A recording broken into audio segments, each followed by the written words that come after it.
കോഴിക്കോട് ഒളവണ്ണയ്ക്ക് സമീപം കമ്പിളിപ്പറമ്പിൽ സ്വകാര്യ ബസ് റോഡരികിലെ വീട്ടിലേക്ക് ഇടിച്ചുകയറി ഡ്രൈവർക്ക് പരിക്കേറ്റു. ബസ് ഡ്രൈവറായ മാറാട് സ്വദേശി ദീപകിനാണ് പരിക്കേറ്റത്. ഇന്നലെ രാത്രിയാണ് അപകടം സംഭവിച്ചത്. Kambiliparamba medical college റൂട്ടിലോടുന്ന PMA travels ബസ്സാണ് അപകടത്തിൽപ്പെട്ടത്.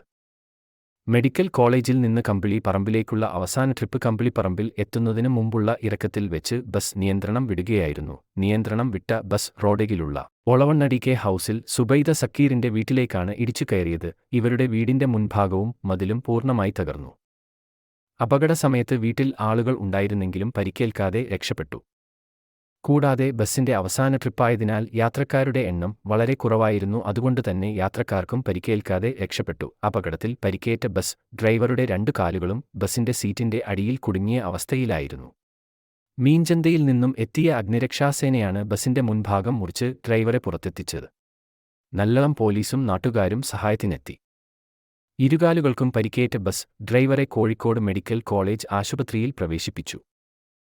കോഴിക്കോട്ടെ കൂടുതൽ വാർത്തകൾക്കും അറിയിപ്പുകൾക്കുമായി Calicut news and info pages channel ഉടൻ സബ്സ്ക്രൈബ് ചെയ്യൂ.